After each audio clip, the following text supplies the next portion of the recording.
13. With an RAC on it? Cool. All right, welcome, folks. You're being videotaped today, so behave yourself, okay? This is Monday, February 1st. Groundhog Day's tomorrow, right? So Is it really? Groundhog gonna have to dig up through what are they saying now? 16.3 inches of snow is what TVA said this morning. 3 days. This is the most anticipated storm I ever remember. You know, we've been Really? talking about this storm for like 10 days. Yeah, we have. And- Had it for a while. What? So Over there- like There better be something. There I better be. swear. I feel like there's not gonna be. It's gonna all peter out and miss it. Yeah. Saturday, Saturday, I was watching the news somewhere, and they said this storm is currently over the Sea of Japan. What? But seriously. So Saturday was the Sea of Japan. It's going to hit Fort Dodge, Iowa on Tuesday. So where was it a week ago? I mean, it's made like 2 laps around the Earth since in these last 10 days. Might be really big, I guess. But anyhow, St. Ed's is having Catholic School Week this week, and it seems like if you're celebrating Catholic School Week, wouldn't you celebrate by going to school more, having more school? So they don't have school? And for some reason, they're having less school this week. They have a couple celebration things they're doing. They don't really have much school at all on Friday, and their whole week is kind of messed up a little bit. They have some speakers and things coming in. So anyhow, I actually see them for most of the period today, but it's a shortened period over there. So I said I'll go ahead and videotape pretty much every day this week and put it online, and they'll have access to it. So that's why we have the camera rolling today. Friday, we were talking about neurotransmitters, and I think we pretty well have most of this chapter 10 finished up. We talked about those neurotransmitters and what they do. We talked about that action potential and how that message is carried very, very, very rapidly down the neuron.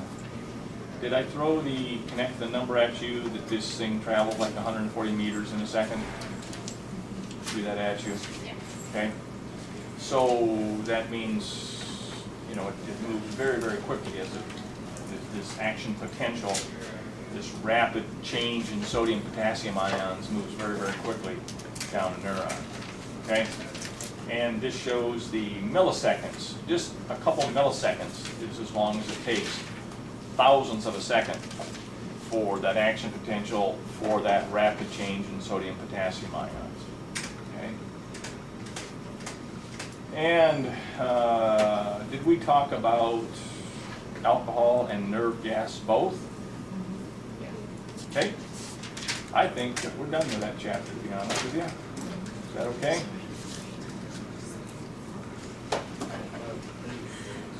I think we're done with chapter 10. Any questions there or anything?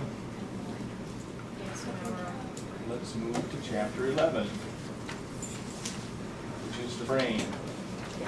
I think you've received these PowerPoints, haven't you? Oh my God. Okay. Are you guys using those? You like them? Use them? That's good. All right. If you're not on the list and want to be on the list, you're welcome to let me know sometime. All right. So, the central nervous system, the brain and spinal cord.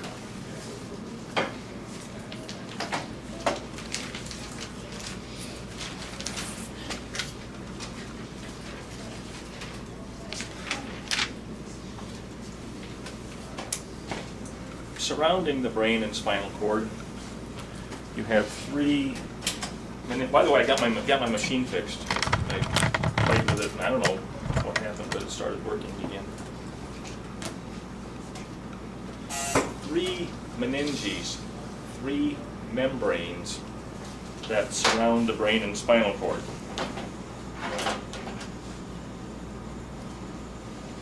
The outermost of these 3 meninges is called the dura mater.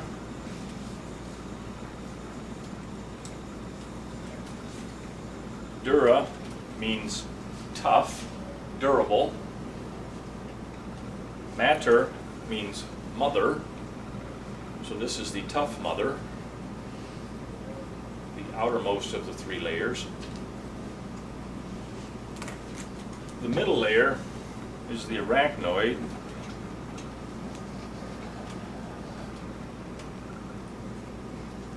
If you have arachnophobia, what are you afraid of? Spiders. Yeah. So this layer has kind of a spider web appearance. It'll show up a little better in a picture here in a minute. But it has kind of a spider web sort of appearance to it. The innermost of these three layers is called the pia mater, the delicate mother.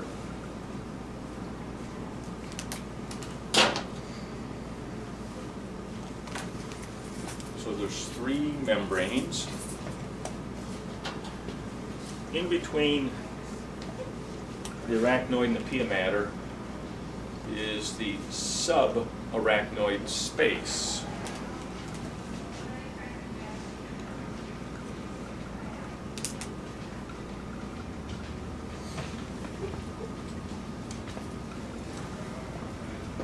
This diagram's a little tough to see. If I go to this one, this is a little easier.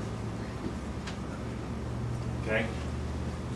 As we're working away from the inside out, here's the spinal cord. Okay? Directly, and it'd be the same if this was the brain, it'd be the same picture. The pia mater is the layer that's closest to the spinal cord. Okay? That's the innermost, the delicate membrane. The blue one here is that subarachnoid space. Arachnoid. Okay, sub, below. So this space is below the arachnoid layer. And outside of that's the dura mater, the tougher, more durable membrane. Okay. Inside of that subarachnoid space, you find cerebrospinal fluid.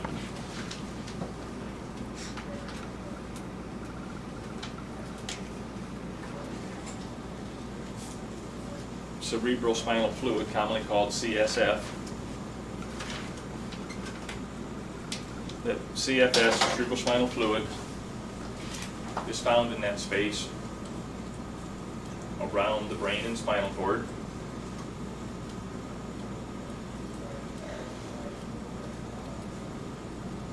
The combination of these three membranes and the cerebrospinal fluid, combination of those cushions and protects the brain and spinal cord.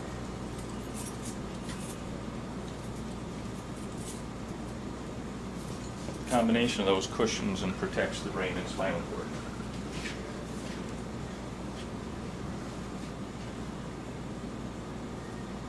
And we'll come back and talk about some disorders with that. So, what are you going to call an inflammation of the meninges? Meningitis.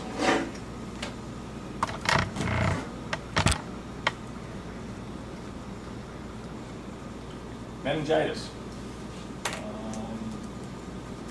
Two different types of meningitis. Viral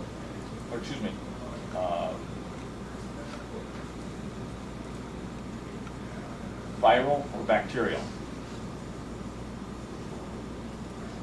The symptoms of meningitis could be a sudden high fever, stiff neck, headache, nausea, confusion. Could get into seizures, sleepiness, difficult waking. Those are symptoms of a lot of different things too. You can ask an adult, you know, do you have a headache? Do you feel confused, kind of thing. It's a little bit tougher when you're talking an infant. Okay? And these kinds of things, I always hesitate to bring this stuff up because it's always kind of scary. Okay? But, you know, with that newborn, the constant crying, sometimes babies cry a lot for a lot of different reasons. Okay? Excessive sleepiness, inactivity, sluggishness, poor feeding. Okay? Those kinds of things are common from other things too. They don't eat right, they don't sleep right. And it makes it kind of tough to diagnose. But if it's the bacterial meningitis, it's a big deal. This can be a scary one. There's lots of different types of bacterial meningitis that are options. Lots of different types of bacteria that can cause meningitis. Okay.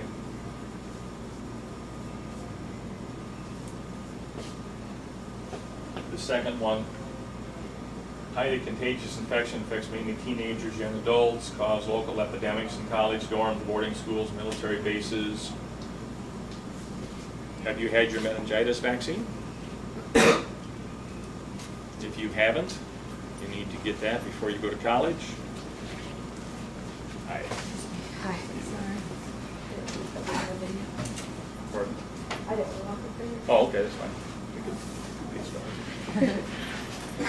started.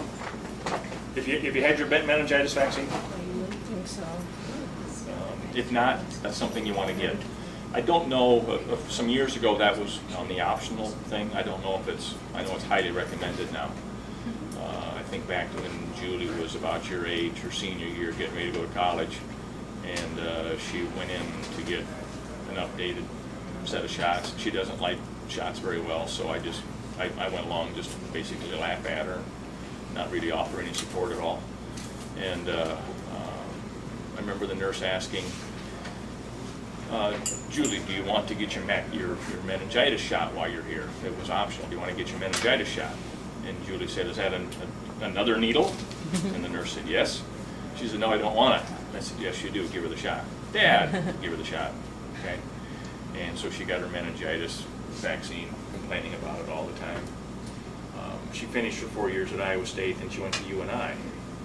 And while she was at UNI, there was a bacterial meningitis outbreak. And I think maybe even 1 or 2 students died on UNI's campus that year of meningitis. And so students were lining up like mad to get their vaccinations. And she called up and said, thanks, Dad. And I said, for what? And she said, well, for making me get my shot. You know? I said, well, there really wasn't any option to that. It wasn't a hard decision. And I think maybe that's more toward being required. I'm not for sure, but I don't think it's in the optional thing anymore if you're going to go to a college campus. And it is a nasty one. It's a nasty disease to get, so you want to get the vaccination. Okay, the viral meningitis is mild. Typically, you don't do anything for it. Remember, viral diseases, your body's immune system takes over, so you don't do anything about the virus ones.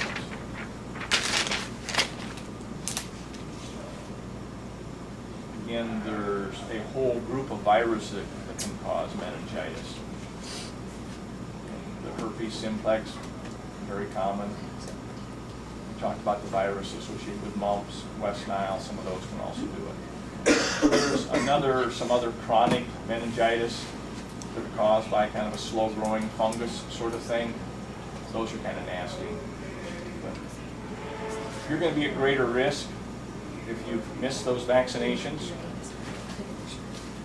You're at greater risk if you're living in a community setting, you know, a military base, you know, a dormitory, a lot of people living close together.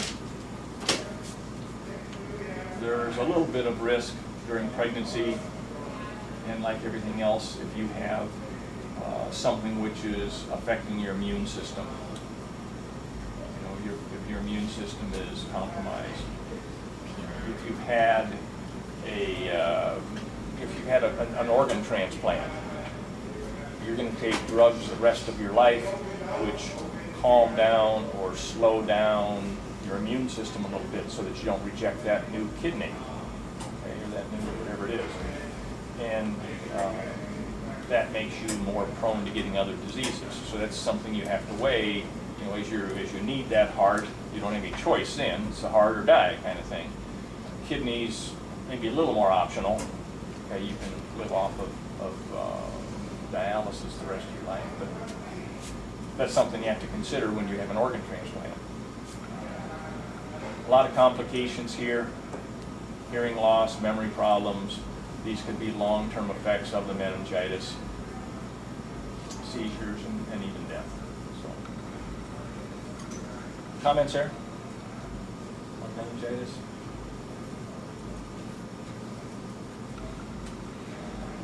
So you don't see it so well. I mean, this is a nice picture. This picture's kind of hard to figure out. Okay, but the same thing. Here's the skin up here, and here's the skull, and right below the skull, you get into the meninges. So when you went in and looked at your bunny's brain, okay, you certainly got through the meninges getting in there. Okay, without a doubt, you tore through meninges, but typically they're thin enough and delicate enough you don't see them. Okay. All right. To get back up into the brain again, these meninges form little pockets inside of the brain called ventricles.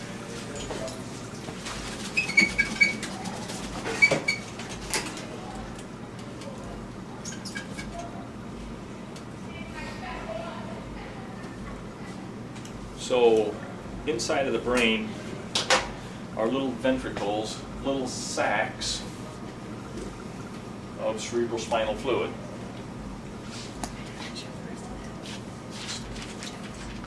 And there's 4 of these ventricles. They have names that we're not going to care about. These are small little sacs, little pockets of cerebrospinal fluid, deep in the middle of the brain.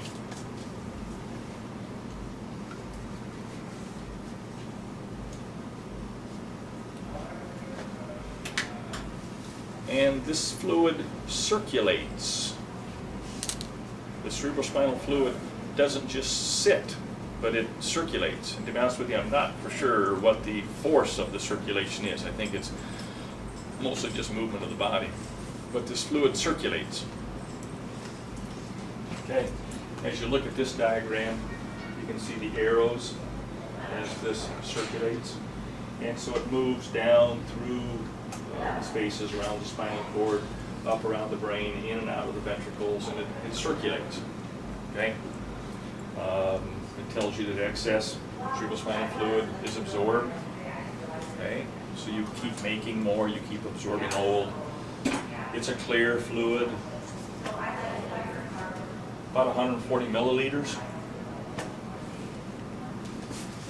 How big's your Gatorade there this morning? How many milliliters? 591. So right at 600 milliliters. Okay, so about 1/4 of that is the volume of cerebrospinal fluid you have total in the body. So these spaces are pretty small. These ventricles are fairly small. Okay. Nutritive and protective function. This fluid, again, has that protecting sort of function. It contains some ions, some electrolytes that help keep things stable. Once in a while, you hear about a condition where they want to go in and drain out some of this cerebrospinal fluid. And if I put Spinal Tap in here, I get a rock band. Okay. This is one of my favorite bands. I've been listening to a lot of their music lately. Is this group still around? Does anybody recognize Spinal Tap? But if I take out Spinal Tap and put in lumbar puncture, this is what I get. So a spinal tap, also called a lumbar puncture,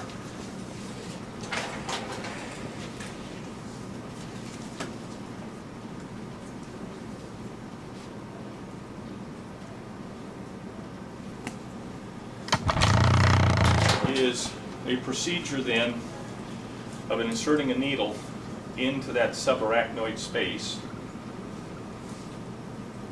and drawing out a little bit of the cerebrospinal fluid. Typically a pretty small volume of it.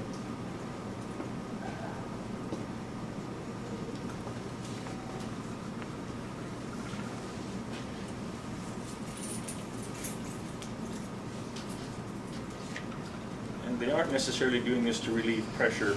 They're doing this to draw a little bit of fluid, to analyze it, to look for bacteria, look for virus, look for diseases. So it's just a technique of getting a sample of the cerebrospinal fluid.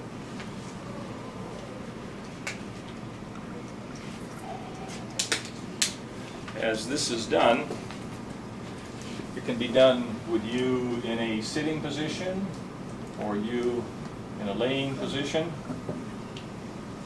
Okay? And this shows the patient laying there. This shows the patient sitting there. Either one of those is a choice. You're coming into the lumbar area. Okay?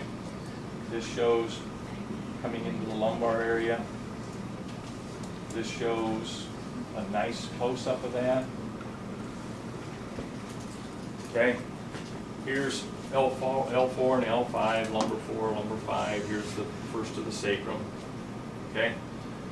Coming in through the skin, through any layer of fat might be there. They're coming in through the disc space. They're inserting the needle through the dura mater, through the arachnoid, and into that subarachnoid space.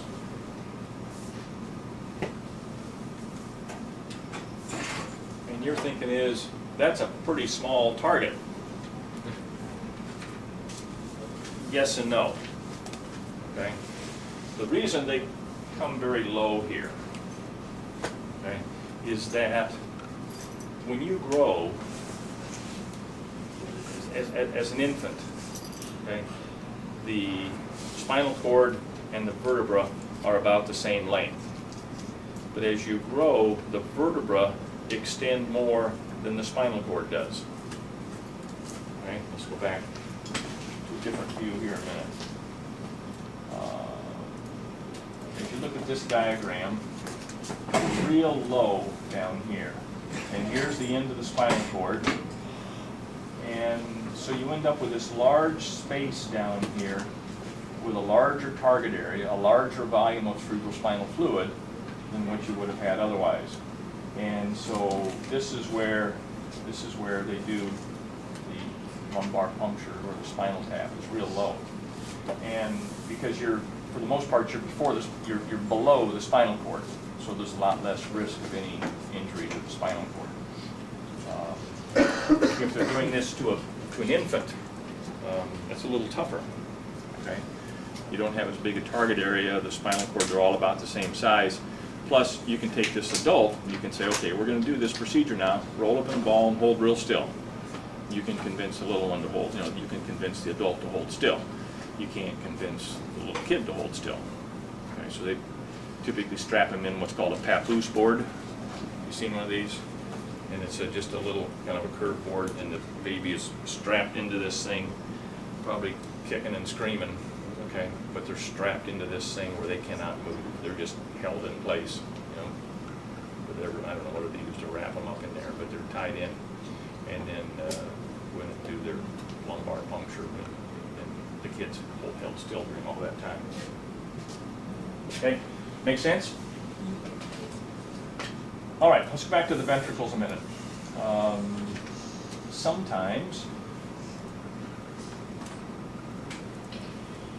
the body will push fluid into those ventricles faster than it drains out.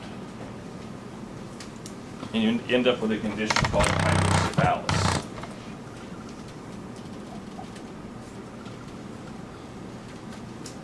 Hydro meaning water, cephala meaning head. This is kind of crudely called a water head, but it's not water, it's cerebrospinal fluid.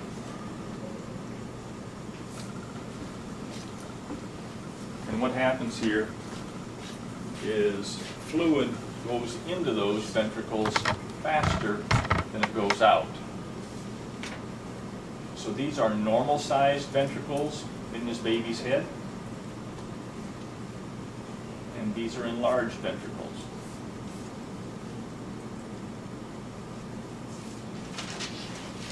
And as those ventricles enlarge, it pushes against the baby's brain, which pushes against the skull, which is soft. It's not ossified yet. We talked about that back in the skeleton unit. So the skull's soft. And so quite often your only symptom you have here is this child is born with a larger than normal head.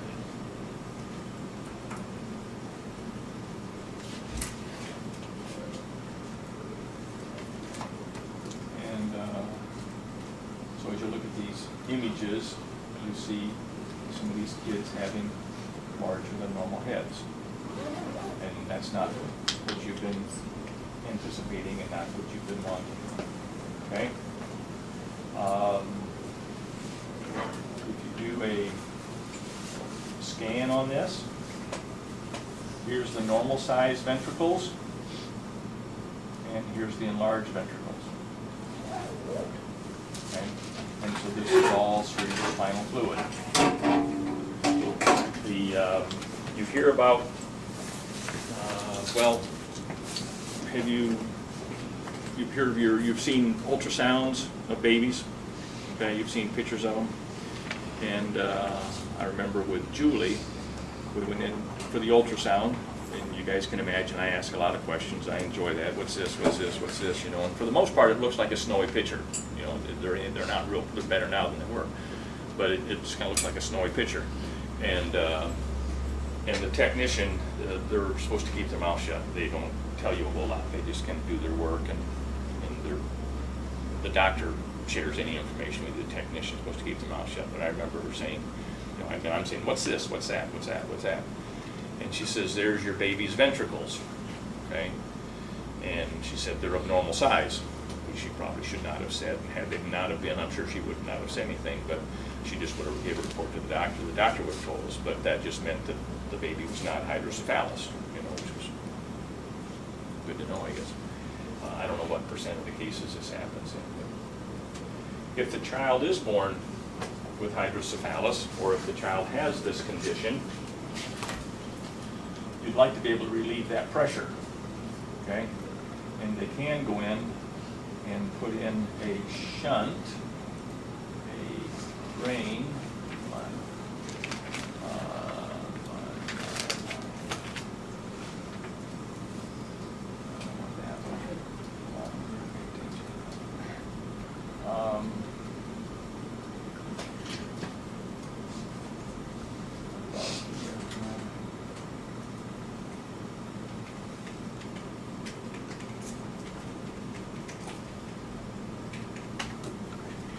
they can do a surgery, and they can even do this prior to birth. They can do this surgery prior to birth, which is kind of cool. This can be an in utero thing, okay? And it just depends on, you know, how far along is the pregnancy, how big are the ventricles, how much pressure is there on the brain. They can do the surgery in utero before the baby's born, which is pretty tricky, you know, to go in and sedate everybody and open up mom, open up uterus, open up baby, okay, and do all this work. And it's a pretty detailed surgery. But typically they're probably going to wait until the baby's born. But this shows this shunt, this little drain in the ventricles, and eventually that tube runs down into the abdomen, and there's just a little pressure valve kind of thing here. So if the pressure builds up too much, it releases and allows that excess fluid to drain out. Okay? Pretty rare. I don't know how often this happens, but there is a solution for the problem. Okay? Remember reading an article about a doctor who his specialty was hydrocephalic kids. That was his area of interest, and he was at a hospital over in England somewhere. And he was doing brain scans and studies of kids with hydrocephalus, and he talked about one student. He was a student at the university there, had a very high IQ, had an honors degree in math, socially completely normal, everything was fine. His only issue was he had a big head. He took a big hat. Okay? That was the only thing that was different about him. And they did a brain scan on him, and they said his brain, instead of being the normal 4.5 centimeters of thickness, put it down here, okay? This is a hydrocephalic kid, but normally, let's go back to a normal brain.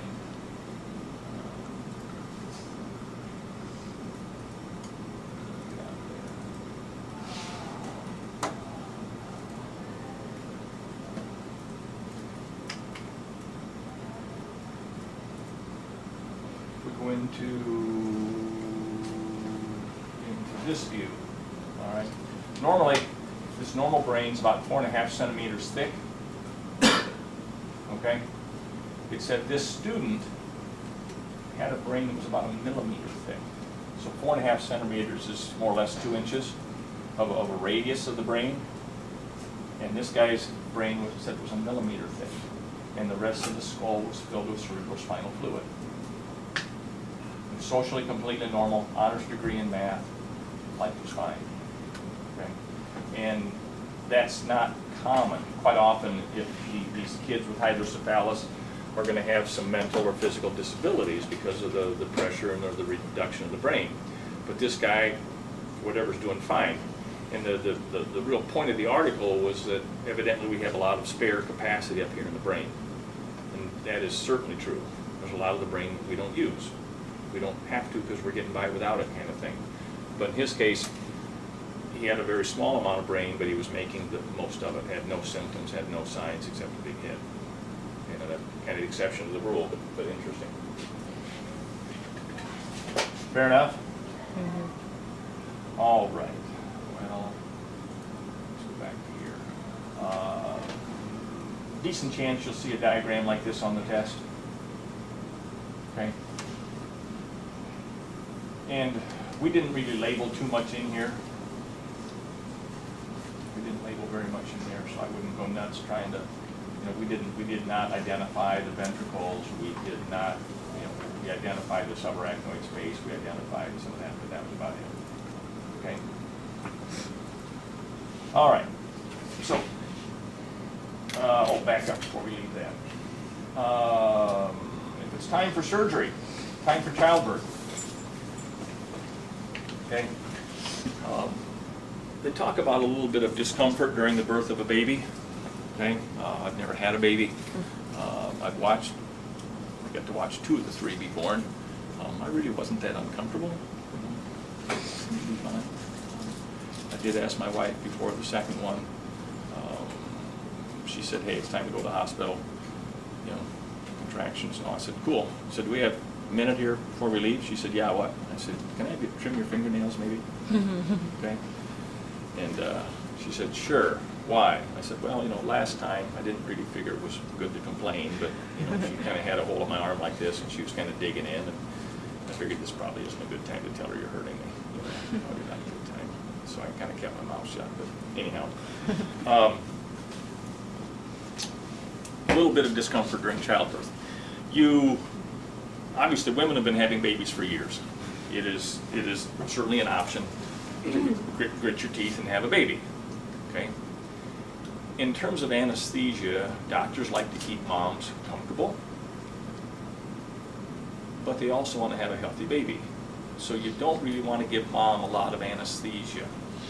Any anesthetic, any of the typical general anesthesias that you're going to give mom, the baby's going to get.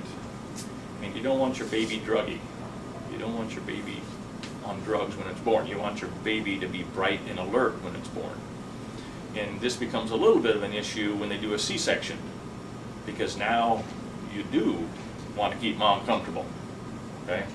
So when they do a C-section, they have mom laid out here, okay, and everything's all ready to go. Mom's all scrubbed up and stuff, and the surgeon says go and looks at the anesthesiologist, and as they give her the anesthesia, as soon as her lights go out, they go in and do their work, okay, and get the baby out within just a couple minutes. And so the baby has minimal anesthesia, but in that point they're going to get some. Okay, well, just a regular vaginal birth, they don't really want to drug mom, but they want to keep mom comfortable. So what's the choice now? What do you hear women talk about? Your big sister or somebody? Having an epidural. Okay? So if you're going to have an epidural, it is a choice, and a good choice. In this case, they go in between the vertebra, low. They go into the epidural space. Epi meaning outside of. Okay? So they go into the epidural space. Here's the dura, the outer layer. And they put the anesthesia in outside of that dura space, the epidural space. And that anesthesia then numbs everything from that point down. So, and the baby does not get this anesthesia. This is not, it's not in mom's bloodstream, so it doesn't pass to baby. So your baby's stillborn, bright and alert, but mom is comfortable. And you know, mom doesn't feel anything. In fact, mom does not feel her contractions. Mom doesn't feel her contractions. And they have to tell mom, you know, okay, there's the timing of this varies, okay? When Christy went in to have the first grandbaby some years ago, you know, she says, I'm a tough girl, and she was. She's, I'm just going to grit my teeth and have this baby, and that's fine. That happens a lot. Off you go. That was like at 8 o'clock in the morning. And by about 6 o'clock that night, she said, give me drugs. Okay, and it just wasn't progressing, and she was getting uncomfortable, and so they gave her an epidural. And she's had 4 since then, and she checks into the hospital and says, do I get my epidural now? Epidural, here we are, epidural time, here we go. You know, she loves it, okay? You talk to, you know, someone who's had their baby in the last 20 years versus someone that had their baby 40 years ago, and the ones 40 years ago say, you guys don't know what it's like, you know. And you know, my daughter-in-law, she just kind of wanted to be a little bit tougher, so she just has her baby, no epidural. Julie wants no pain. She says, epidural time, you know, and she checks into the hospital, epidural now, you know. By the way, quite possibly sometime this month, baby number 10 is going to be born here. Grandchild number 10 is going to be, she's due March 1st, so hopefully. So you might get a little Remind 101 thing at some point in time that no class today. I have a very important role in concerning the birth of the baby. The grandfather has a very important role. I go in once in a while and say hi, you know, during labor, and hang out in the other room, and wait, read a paper, read magazines, get a cup of coffee, and wait. And at some point in time, they come out and say, baby's here. I say, great. You know, and then half hour later, I get to go see the baby, and nice baby. And I'm kind of done. You know, that's kind of my role. But probably important to be there. So you might get that call at some point in time, but no class. But anyhow, I keep telling that I told all my children this. There's a huge college endowment, a huge fund that's available for the first child that's named Fran. You know, the first grandchild is named Fran. And I said it could be a boy or girl, either one. It's kind of a universal name, you know, it could work for either way. So it's an option. And no one seems to have wanted to claim that college endowment yet. You know, I don't understand why not. It's a huge college endowment. But mom's very comfortable. Mom is awake. You know, everything above that is feeling fine. She's wide awake. She does not know she has any legs. She can't feel her legs. Okay? You could cut her leg off in the middle of labor and she wouldn't feel it. Okay? So it's kind of nice for that.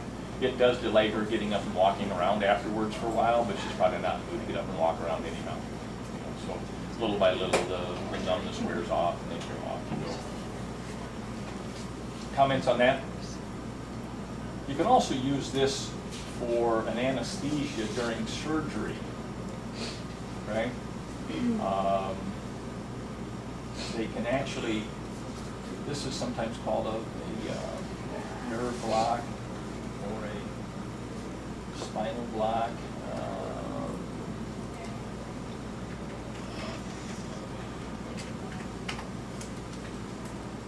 And this shows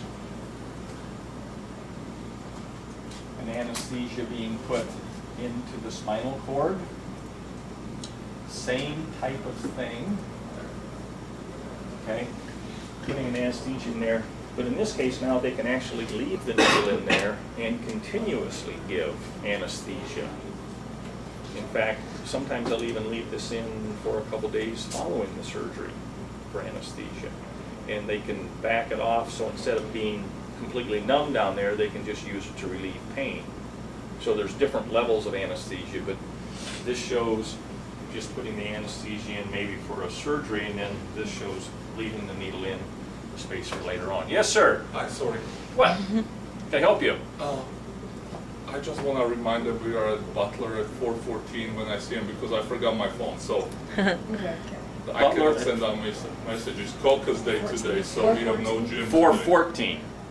4:14, yes. We're ready to go at 4:15. All right. You're supposed to tell them some crazy times so the kids remember that better, because if you say 4:13, why is it 13? Yeah. And then they remember. Nice concept, yeah. Yeah. Good, good, good, all right. Okay. But, yeah, when I had my knee surgery, okay, doc said, do you want a general? General meaning what? Average, normal. Knock you out. Well, first, okay, back off. You can get a local anesthesia.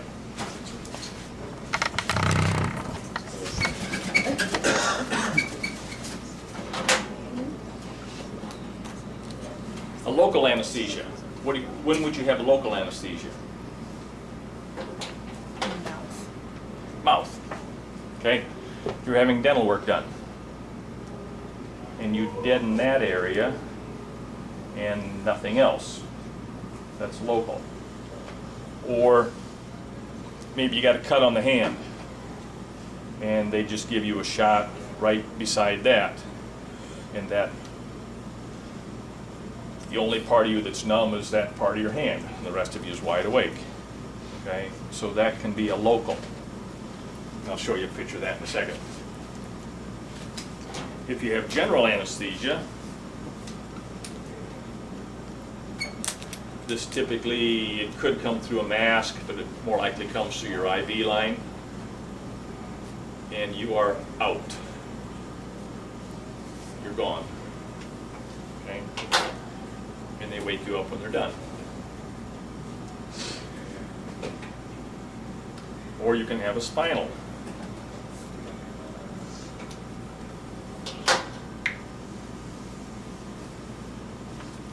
The spinal anesthesia is like this. Again, here's the spinal, and that deadens everything in from that point on down.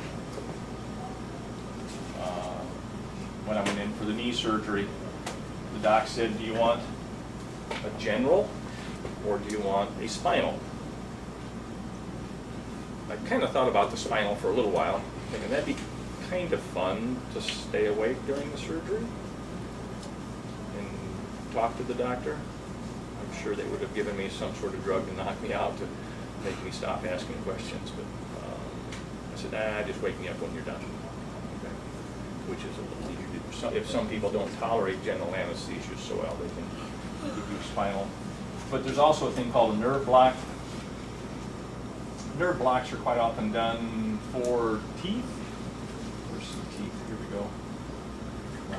I actually had a dentist appointment this afternoon. I don't anticipate having a nerve block. But in this case, they would give you an injection. Okay?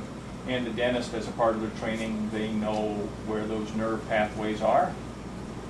They go in and give an anesthesia at that nerve pathway, and that they know then what's going to be dead downstream from that. Okay. You can also do this in arms or legs. You can do surgery here on an arm or something, then give you a nerve block down here, which would deaden everything in that arm. This shows the needle going in, and that they could do surgery on an elbow or something in while you're wide awake. So you hear about nerve blocks being used for different reasons like that. Comments there? All right. So here's the spinal cord coming down.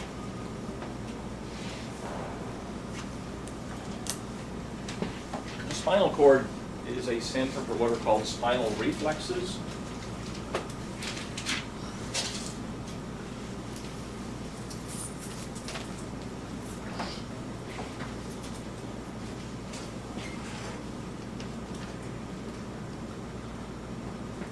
A reflex arc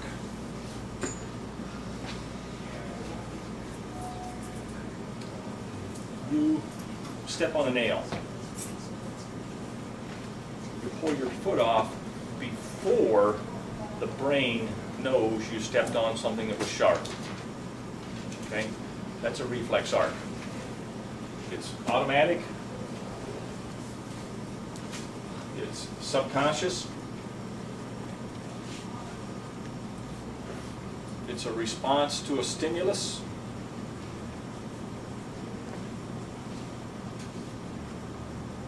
It could be a pain. It could be a sound. Okay, if I come up and clap my hands in her face, she closes her eyes and kind of reacts before she's figured out that there's a sound, before the brain gets involved. Okay, here's your receptor. That's going to feel the pain. It sends a message into the brain, or spinal cord, in this case just the spinal cord, and it sends the spinal cord, the reflex arc, the message comes right back to the muscle, and you pull your foot away before the brain figures out you stepped on something sharp. And of course that's safe. If you step on that sharp thing or the hot thing, if you waited for the message to come into the spinal cord, up to the brain say, hey stupid, you're getting burned, you gotta move your foot, and you come back down, pull your foot away, you've already gotten a pretty good burn. It takes longer. So reflex arcs happen without the use of the brain. And this shows the receptor in the skin, feeling the sensation. Message comes into the spinal cord and comes right back out to the muscle before, without the brain getting involved. Some different examples of these. You've maybe had the doctor, you've been sitting there, you've seen it, where they sit here and they tap on this. What they're doing, there's a little sensor in there that senses when this ligament, the prepatellar ligament, when it stretches, it senses that. And it automatically sends a message back to these muscles to contract, which makes the leg kick. The reason for that is if you're standing, okay, and you suddenly, for whatever reason, you start to lose support, just think about something else, and you start to collapse, you're going to fall. So when you collapse, when you drop, that stretches that tendon or that ligament just a little bit. Okay? And so when that ligament stretches quickly, the response is to contract these muscles. And that's what happens as a reflexive behavior without your thinking about it.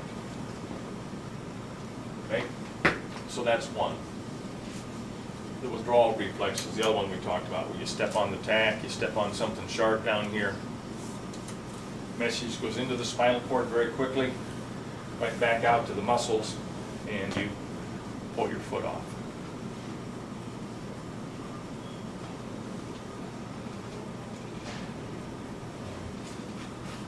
reflexes are kind of cool.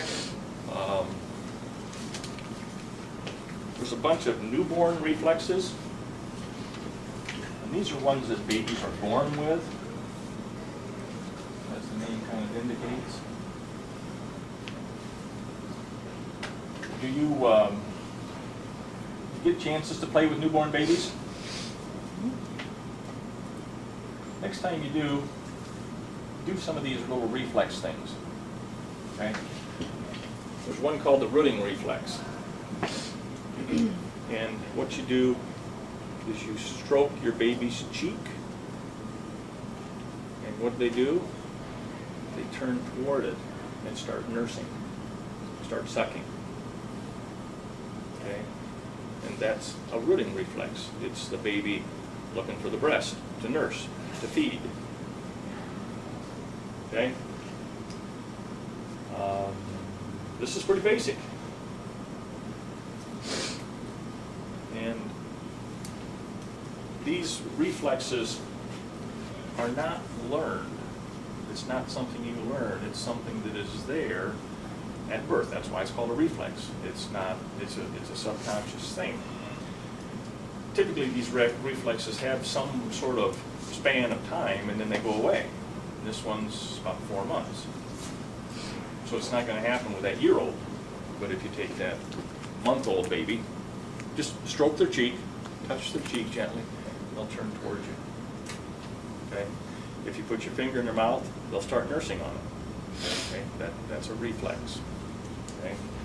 If your baby's born very prematurely, and I don't know what limit this would be, I don't know how many weeks premature, but if they're born, let's say, a month premature, 6 weeks premature or something, I don't know exactly, but if that is developed yet or not, which means then that if this reflex has not developed, then that baby does not know how to nurse, which is a little bit more of a challenge. You've got, in that sense, they teach the baby to nurse, and I don't know exactly how that works. I don't know enough about that. Okay, so there's one. This one's not very nice. It's called the Moro reflex or the startle reflex. And what you can do here is you're holding the baby and supporting the baby, and you kind of suddenly drop, not, but release, support